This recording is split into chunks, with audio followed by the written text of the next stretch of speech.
உலக மக்கள் எல்லோருக்கும் வணக்கம்.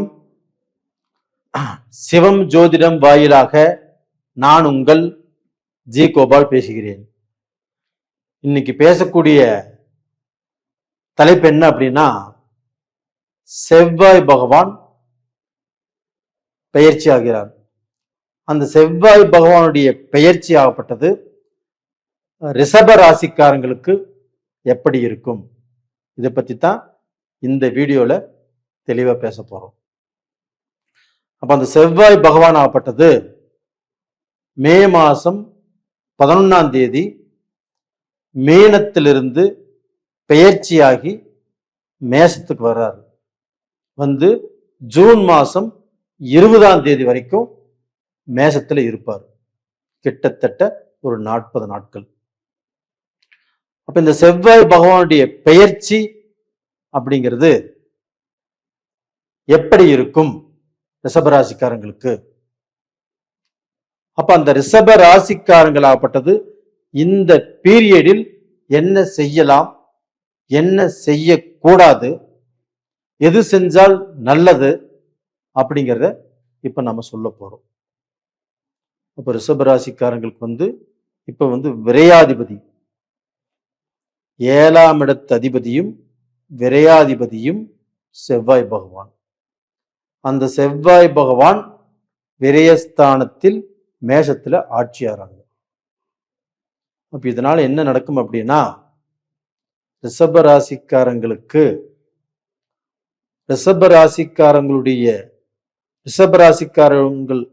பெண்களுக்கு, திருமண வயதில் உள்ளவர்களுக்கு கண்டிப்பாக சுபகாரியங்கள் 199% நடக்கும்.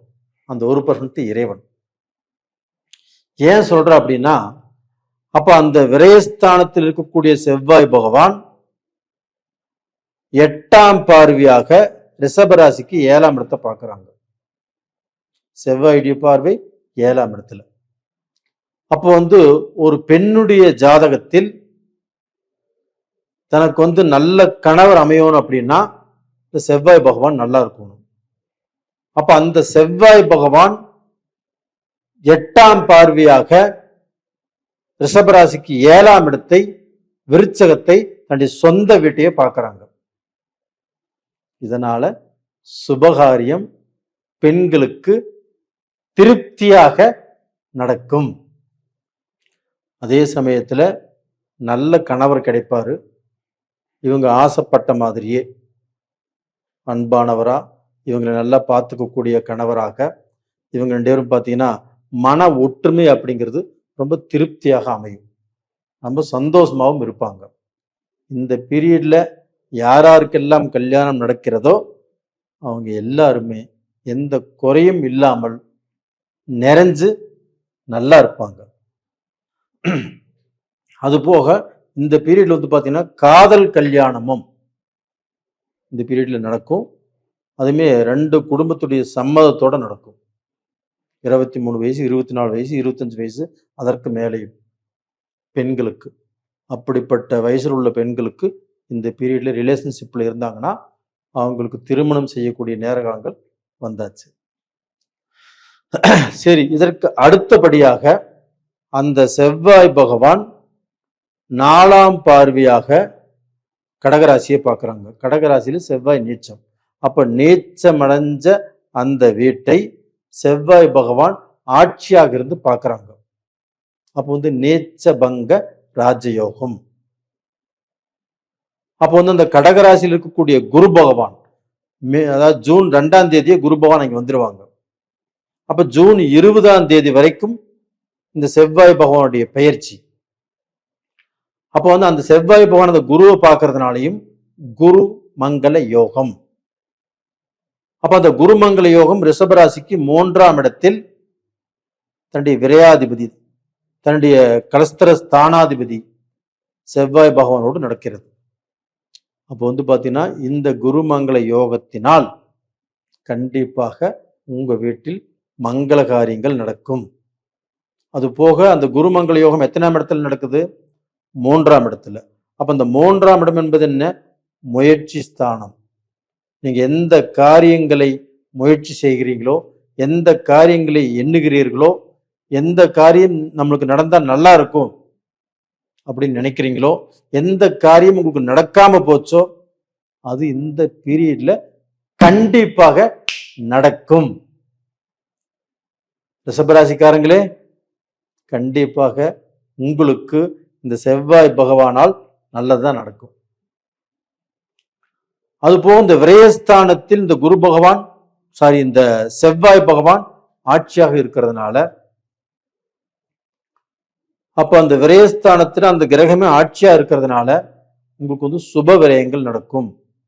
கல்யாணம் செய்யலாம், காது குத்தலாம், அதே சமயத்தில் வந்து பார்த்தீங்கன்னா ஒரு பொங்கல் வைக்கலாம், இது மாதிரி சுப விரயங்கள், வீடு கட்டலாம், இது மாதிரி வந்து சுப விரயங்கள் கண்டிப்பாக நடக்கும். ஒரு அன்னதானம் பெருசா செய்யலாம், இது மாதிரி சுப விரயங்கள் நடக்கும். அது போக நீங்க வந்து வெளிநாட்டு வாழ்க்கை, வெளிநாட்டு தொடர்புடைய பிஸ்னஸ் பண்ணலாம். அது போக வெளிநாட்டில் இப்போ நீங்கள் வந்து ஒரு நாட்டில் இருக்கிறீங்க, உங்கள் மனைவி இந்தியாவில் இருக்கிறாங்க, நீங்கள் வந்து பார்த்தீங்கன்னா 2 பேரும் ஒன்று சேர்ந்து வாழணும்னு நினைக்கிறீங்க, அது வந்து சில காலங்களாக தடங்கல் பட்டுட்டே இருக்குது. இந்த பீரியடில் நீங்களும் உங்கள் மனைவியும் வெளிநாட்டில் இருந்து வாழக்கூடிய அளவுக்கு வாய்ப்புகள் இருக்குது. அதே சமயத்தில் வெளிநாட்டில் சிட்டிசன்ஷிப் இது வந்து வாங்கக்கூடிய யோகங்களும் உங்களுக்கு நல்லா இருக்குது. அதனால தைரியமாக செயல்படுங்க, வெளிநாட்டு வாய்ப்பு உங்களுக்கு இருக்கிறது. இது போக பார்த்தீங்கன்னா உங்களுக்கு இந்த எப்படி சொல்றதுன்னா, இந்த உணவுத்துறை, அது போக வந்து பார்த்தீங்கன்னா இந்த கலை சம்பந்தப்பட்டது, இந்த ஹோட்டல் சம்பந்தப்பட்டது, இந்த மாதிரி விஷயத்துல நீங்க இறங்கினாலும் அதுலேயுமே ஒரு நல்ல பேரும் புகழும் அடையக்கூடிய வாய்ப்பு உங்களுக்கு இருக்கிறது. அதுபோக உங்களுக்கு 5ஆம் இடத்து அதிபதி, 2ஆம் இடத்து அதிபதியும் 5ஆம் இடத்து அதிபதியும் புதன் பகவான் உங்களுடைய ராசிக்கு ஜூன் 14ஆம் தேதி வர்றாங்க.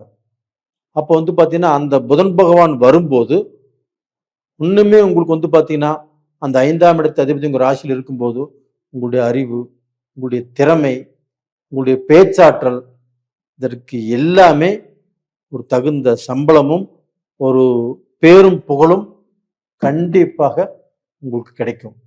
அதாவது வந்து பார்த்தீங்கன்னா இத்தனை நாள் ஏதோ ஒரு மூலையில கிடந்திருப்பீங்க, இல்லை வந்து ஏதோ ஒரு வாய்ப்பு, திறமை இருந்தும் வாய்ப்பு கிடைக்காம இருந்திருக்கும். அந்த திறமைகளுக்கு இந்த பீரியட்ல நல்ல வாய்ப்பு கிடைக்கும். அப்போ வந்து பார்த்தீங்கன்னா எதை பற்றியும் கவலைப்படாமல் உங்க வேலையை இந்த பீரியட்ல நீங்க செய்யுங்க. அப்படி செய்யும்போது கண்டிப்பாக உங்களுக்கு எந்த குறையும் இல்லை, எல்லாமே நிறைவு தான். அப்போ வந்து இந்த சமயத்தில் வந்து பார்த்தீங்கன்னா கொஞ்சம் தேவையில்லாத செலவுகள் உங்களுக்கு வரும். அப்போ இந்த தேவையில்லாத செலவுகளை எப்படி குறைக்கணும் அப்படின்னு நீங்க கையாண்டுக்கோங்க. அது போக வந்து பார்த்தீங்கன்னா உங்களுக்கு வந்து உறவுக்காரங்கள்னால சில பிரச்சனைகள், சில மனஸ்தாபங்கள், மன கஷ்டங்கள் இப்போ வருவதற்குண்டான வாய்ப்புகள் இருக்குது. அதை வந்து பார்த்து கொஞ்சம் ஜாக்கிரதையாக நடந்துக்கோங்க. அதே சமயத்துல மனைவி வழி சொந்த பந்தத்தால் கண்டிப்பா சில மனஸ்தாபங்கள் கண்டிப்பா வருவதற்குண்டான வாய்ப்புகள் இருக்குது. இதையும் பார்த்து அந்த பிரச்சனைகள் வந்து பார்த்தீங்கன்னா வராத அளவுக்கு, வந்தாலும் அது வந்து தப்பிக்கிறதுக்கு என்ன வழியோ அதை பார்த்துக்கோங்க. 2வது பார்த்தீங்கன்னா இப்போ வந்து அந்த செவ்வாய் உங்களுக்கு விரையாதிபதி இல்லையா, அப்போ வந்து உடல் பிணைப்பீடைகள், அப்போ வந்து பார்த்தீங்கன்னா மருத்துவ செலவுகள் இப்போ கண்டிப்பாக வரும். அந்த மருத்துவ செலவுகளை வந்து பார்த்தீங்கன்னா இப்போ உங்களுக்கு வரக்கூடிய வாய்ப்புகள் இருக்குது. அது போக வந்து பார்த்தீங்கன்னா உடம்புல ஏதாவது வந்து பார்த்தீங்கன்னா நோய் இருந்து அந்த நோய் நம்மளுக்கு தீராமல் இருக்குது அப்படின்னா அதுக்கு வந்து பார்த்தீங்கன்னா வேற வைத்தியர், இல்லை வேற டாக்டர், இல்லை வேற ஹாஸ்பிட்டல், இப்படி போய் வைத்தியம் பார்க்கக்கூடிய சூழ்நிலைகள் உருவாகும். அப்படி உருவாச்சுன்னா கண்டிப்பா அதுல மாற்றம் கிடைக்கும். 2வது வந்து பாத்தீங்கன்னா இந்த பீரியட்ல நீங்கள் அடகு வைத்த நகைகளை, இப்ப ஏதோ கஷ்டத்துக்கு நம்ம வந்து அடகு வச்சுட்டோம், வச்ச நகைகளை 2 வருஷமே 3 வருஷமே வாங்காமலே இருக்கிறோம், அது இந்த பீரியட்ல கொஞ்சம் திருப்பக்கூடிய அளவுக்கு வாய்ப்புகள் இருக்கிறது. கண்டிப்பா அதை திருப்பி அதை பார்த்தீங்கன்னா ரிஷபராசியில் பிறந்த பெண்கள் போட்டு அழகு பார்க்கக்கூடிய வாய்ப்புகள் இப்போ நல்லா இருக்குது.